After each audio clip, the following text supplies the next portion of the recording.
Hey everyone, Mr. Sujano here with your all stuff, no fluff news. Let's get started. Alright, to kick things off, we're talking about Xbox emulation with Xemu, and Xemu just got a brand new update and introduced a brand new feature. So at the time of filming, version 0.8.133 is the latest update, and taking a look here, they've got a brand new feature. Exclusive full screen option is now configurable. So they go on to say here that they've enhanced the user interface by providing a new configuration option for full screen behavior. Users can now explicitly control whether the application uses exclusive full screen mode, which can offer performance benefits, or a borderless windowed full screen experience. This change improves user flexibility and control over their display settings. And speaking about emulation, next up here we're talking about Nintendo 3DS emulation with Azahar. And Azahar just got a brand new update that fixes a few different things. So very recently we talked about Azahar's big update with 21.24, and now they're on 21.24.1. This update has a number of fixes, for example fixing a regression with the Vulkan renderer where the renderer wasn't rendering things correctly. On Android, they have fixed a long-standing issue where on certain Android flavors or devices, Azahar would crash. And on macOS, they fixed a regression introduced in 21.24 where Azahar would crash or hang after launching on macOS 26 Tahoe. And continuing to talk about emulators and new releases, next up here we're talking about Game Boy Advance emulator Hades, and Hades just got a brand new update. So at the time of filming, version 1.1.0 is the latest and greatest update, and this is a pretty big update for Hades. What's new here is a complete redesign of the settings panel, high DPI support, full screen mode, new keybinds and support for modifiers, Alt, Control, and Shift, rumble, accuracy and performance improvements, and even more. They even have a blog post. Now, if you're not familiar with Hades, I don't blame you. This one is still pretty fresh. I mean, this was their second release. And if you are interested and wanted to learn more about it, like everything we talk about, links are within the GitHub link in the bottom of the description below. I don't hide my sources. And I would recommend giving the blog post a read. There's a lot of really interesting information in it. And speaking about stuff you may not have heard about, next up we're talking about Fujisan, which is an Atari800 emulator. Now it is worth pointing out that Fujisan started out as a modern front end for the Atari800 emulator, and now it's pivoted to a Fujinet first Atari 8-bit emulator. And it does use Atari800. So at the time of filming, version 1.1.2 is the newest release, and they've added in some new stuff here. Keyboard mappings for insert, delete, and clear functions. Insert character, delete character, shift and home is clear screen, and alt option key variants for macOS compatibility. Next up, we're shifting to mobile here and talking about the Snapdragon 8 Elite and custom Turnip drivers. We've talked about these drivers in the past, and it seems people continue on testing and experimenting with them, and things are getting better and better. Take a look here. Someone has Red Dead Redemption 2 up and running on a Snapdragon 8 Elite using Turnip version 20.6 drivers. It's at 720p, the medium preset and texture set to ultra.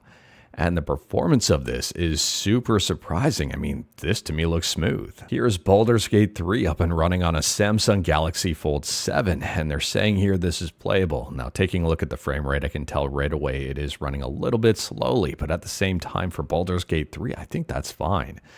Let me know your thoughts about that one. I mean, let me know if you think this is playable.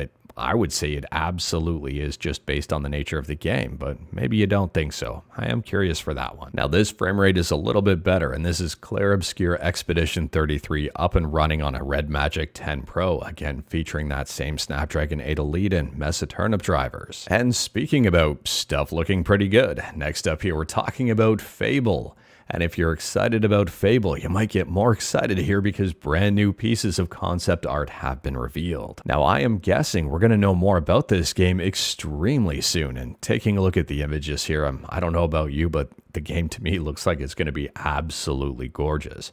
Feel free to check out the MP First article for more information on the matter and a detailed view of each of these images if you are interested. Again, you know where the links are. And speaking about new stuff, next up here we're talking about Ball X Pit, or Ball Cross Pit, or Ball Pit, or subscribe to Mr. Sujano, depending on how you wanted to pronounce it.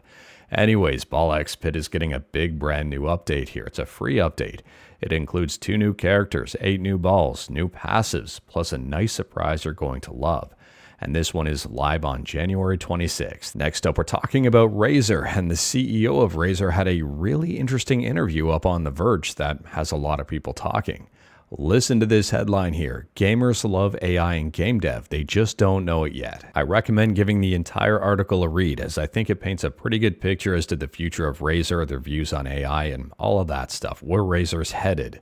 Because if you take a look here, they talk about Project Ava, which is their on-the-desk holographic assistant thing, and it's powered by AI. It's going to be powered by Grok. They say Grok has the best conversational capabilities out of all of the AIs. On top of that, they talk about AI being used as a tool to improve things, as an assistant, as opposed to being used to generate artwork and stuff like that. Now, interestingly, with Project Ava, they plan on releasing it. It wasn't just a concept that may never see the light of day. They plan on releasing it, and they are taking reservations for it. If you've read this article, let me know your thoughts about it in the comments below, and let me know what you think about the future of Razer. I'm not surprised to see them really dabbling into AI here and really leaning into it. It just seems that every company nowadays is leaning in towards AI. I mean, if you don't believe me, that's fine, but take a look at this headline here, and we've talked about this in a previous video. AI goes all in AI and stops new smartphones. We talked about that rumor, and it appears it is true. And speaking about hardware and AI, kinda. Next up here, we're talking about Ayaneo. So in yesterday's video, we talked about Ayaneo's huge announcement about the upcoming Conquer Fit, featuring that AMD Ryzen AI 9 HX470. In that announcement, I missed their previous one, which was announced just before that, and that's the upcoming Pocket S Mini, which they unveiled. Now, unfortunately, I don't know the release date or the price, but the Pocket S Mini is going to be a 4x3 screen here. It's LCD. It features the Snapdragon G3X Gen 2. A full CNC metal frame, RGB Hall effect joysticks and Hall effect triggers, and even more. Now let me know your thoughts about this one in the comments below. I mean, Ayaneo keeps pushing forward with innovative products here, and well, this one to me looks pretty good on the surface.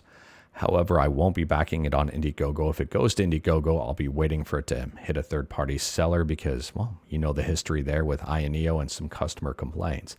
And I'm still waiting to see if they're fulfilling and making that service right with a lot of people. And speaking about gaming handhelds that I don't know the price of, and with Pocket in their name, next up here we're talking about the upcoming Mangmi Pocket Max. Now, we've talked about this one in a couple of previous videos, especially when they unveiled it would be powered by the Snapdragon 865.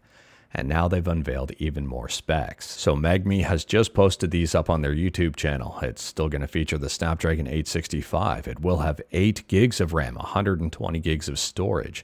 It will have an AMOLED screen at 144 Hz, 1920 by 1080. It will have Wi-Fi 6. It will feature Android 13, an 8,000 milliamp hour battery, and it will charge at 27 watts. So taking a look at the comments, and this person says they release every single detail except the one everyone cares about. Showing the specs without a price tag is not going to hype anyone. This person says if this is below $200, that would be insane. This person wants a 256 gig option. This person's asking about the price. This person says, all we want to know is the price. I'm very curious about the price. Let me know your thoughts about this one in the comments below, and if you'd be interested in the Pocket Max based on the price. And speaking about specs and gaming handhelds and still not knowing the price of things, next up here we're talking about TrimUI. Now, TrimUI had previously teased the upcoming brick with sticks, and now we can see it in the flesh. So taking a look up on Reddit SBC Gaming, and we can see here the TrimUI brick with sticks and a 4-inch display leaked. This to me looks really interesting overall. It will be called the TrimUI Brick Pro. Now, unfortunately, I don't know the specs. I don't know the release date. I don't know the price just yet, just what the device looks like. I don't even know all the colorways. But anyways, this person here says, and I kind of agree with them, I really hope the sticks are removable with some kind of flush cap. That would make it a really nice 4-inch pocketable device. Let me know your thoughts about that one in the comments below. Next up here, we're shifting from hardware to software and talking about a brand new game in development.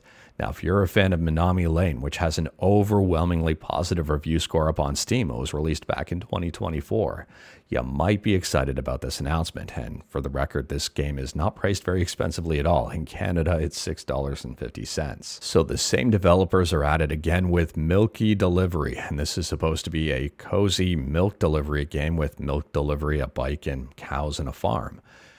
Overall, it seems people are excited about this one just based on the previous game and how well that one was received. Now, unfortunately, I don't know a release date or price just yet, but it is releasing sometime in 2026. And last up here, we're talking about Nova Launcher. Now, we talked about Nova Launcher in a previous video or two when the previous developer had announced they had left the project. Anyways here, Nova Launcher has made an update that is not really sitting well with the community, at least based on what I've seen. So check out this post here titled PSA Nova Launcher added Facebook and Google ads tracking. The latest update for the popular Nova Launcher app includes Facebook ads and Google Ad Mob. From 2 trackers to 6 trackers, from 30 permissions to 36. And 2 of the trackers are for ad stuff like Facebook ads. Now, coincidentally, Nova has a brand new blog post on their website titled Nova Launcher an Update, and this was literally just posted. And one of the questions here in their FAQ is, are you going to add ads? And here's the response. Nova needs a sustainable business model to support ongoing development and maintenance. We are exploring different options, including paid tiers and other approaches. As many of you have already anticipated, we are also evaluating ad-based options for the free version. If ads are introduced, Nova Prime will remain ad-free. Our guiding principles are clear. Keep the experience clean and fast, avoid disruptive formats, and provide a straightforward way to keep the experience ad-free. Let me know your thoughts about that one. And on a side note here, if you wanted to learn more information about Nova, I think The Verge has a very detailed article titled Nova Launcher's founder and sole developer has left. And that was back in September 2025. And listen to this subheadline. Kevin Berry had been working on open sourcing the launcher, but said he was told to stop working on that project. But anyways, that is all I've got for you in this one. Straight to the point, all stuff and no fluff. We talked about a bunch today. Feel free to discuss anything we talked about in the comments below. If you like this video, leave a like. If you didn't like this video, leave a like. Hit that subscribe button. Check out my other videos. Don't tempt fate. Save your state.